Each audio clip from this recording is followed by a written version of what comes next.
The book of Ruth. In the days when the judges judged, there was a famine in the land. A certain man of Bethlehem, Judah, went to live in the country of Moab with his wife and his 2 sons. The name of the man was Elimelech, and the name of his wife Naomi. The names of his 2 sons were Mahlon and Chilion, Ephrathites of Bethlehem, Judah. They came into the country of Moab and lived there. Elimelech, Naomi's husband, died, and she was left with her 2 sons. They took for themselves wives of the women of Moab. The name of the one was Orpah, and the name of the other was Ruth. They lived there about 10 years. Mahlon and Chilion both died, and the woman was bereaved of her 2 children and of her husband. Then she arose with her daughters-in-law, that she might return from the country of Moab, for she had heard in the country of Moab how the Lord had visited his people in giving them bread. She went out of the place where she was, and her 2 daughters-in-law with her. They went on the way to return to the land of Judah. Naomi said to her 2 daughters-in-law, "Go, return each of you to her mother's house. May the Lord deal kindly with you, as you have dealt with the dead and with me.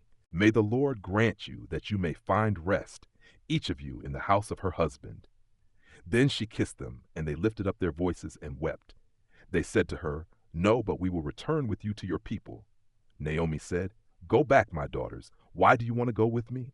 Do I still have sons in my womb, that they may be your husbands? Go back, my daughters, go your way, for I am too old to have a husband. If I should say I have hope, if I should even have a husband tonight, and should also bear sons, would you then wait until they were grown? Would you then refrain from having husbands? No, my daughters, for it grieves me seriously for your sakes, for the Lord's hand has gone out against me." They lifted up their voices and wept again.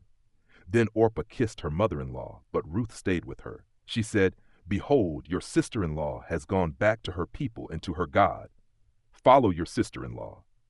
Ruth said, "Don't urge me to leave you and to return from following you, for where you go, I will go, and where you stay, I will stay. Your people will be my people, and your God my God. Where you die, I will die, and there I will be buried. May the Lord do so to me, and more also, if anything but death parts you and me." When Naomi saw that she was determined to go with her, she stopped urging her. So they both went until they came to Bethlehem. When they had come to Bethlehem, all the city was excited about them, and they asked, "Is this Naomi?" She said to them, "Don't call me Naomi. Call me Mara, for the Almighty has dealt very bitterly with me.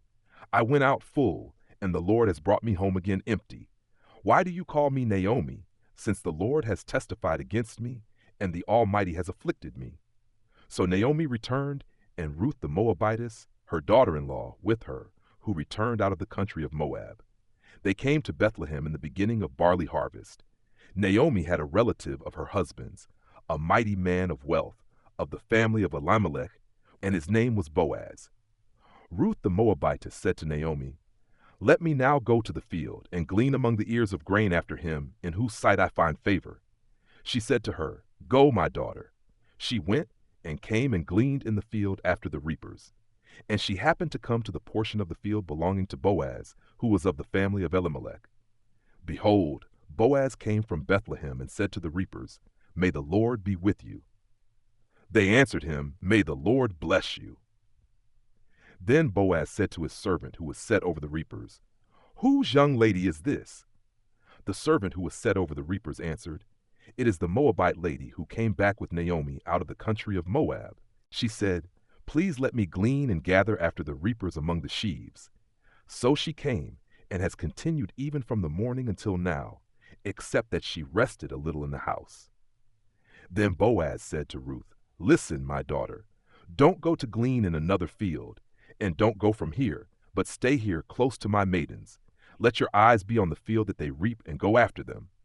Haven't I commanded the young men not to touch you? When you are thirsty, go to the vessels, and drink from that which the young men have drawn."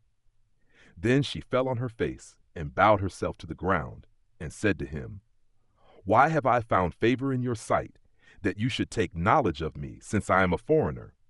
Boaz answered her, "I have been told all about what you have done for your mother-in-law since the death of your husband, and how you have left your father, your mother, and the land of your birth, and have come to a people that you didn't know before. May the Lord repay your work, and a full reward be given to you from the Lord, the God of Israel, under whose wings you have come to take refuge." Then she said, "Let me find favor in your sight, my Lord, because you have comforted me, and because you have spoken kindly to your servant, though I am not as one of your servants." At mealtime, Boaz said to her, "Come here and eat some bread and dip your morsel in the vinegar." She sat beside the reapers, and they passed her parched grain. She ate, was satisfied, and left some of it. When she had risen up to glean, Boaz commanded his young men, saying, "Let her glean even among the sheaves, and don't reproach her. Also pull out some for her from the bundles, and leave it. Let her glean, and don't rebuke her." So she gleaned in the field until evening, and she beat out that which she had gleaned, and it was about an ephah of barley. She took it up and went into the city. Then her mother-in-law saw what she had gleaned, and she brought out and gave to her that which she had left after she had enough. Her mother-in-law said to her, "Where have you gleaned today? Where have you worked? Blessed be he who noticed you." She told her mother-in-law with whom she had worked, "The man's name with whom I work today is Boaz." Naomi said to her daughter-in-law, "May he be blessed by the Lord, who has not abandoned his kindness to the living and to the dead." Naomi said to her, "The man is a close relative to us, one of our near kinsmen." Ruth the Moabitess said, "Yes, he said to me, 'You shall stay close to my young men until they have finished all my harvest.'" Naomi said to Ruth her daughter-in-law, "It is good, my daughter, that you go out with his maidens, and that they not harm you in any other field." So she stayed close to the maidens of Boaz, to glean to the end of barley harvest and of wheat harvest, and she lived with her mother-in-law. Naomi her mother-in-law said to her, "My daughter, shall I not seek rest for you, that it may be well with you? Now isn't Boaz our kinsman, with whose maidens you were? Behold, he will be winnowing barley tonight on the threshing floor.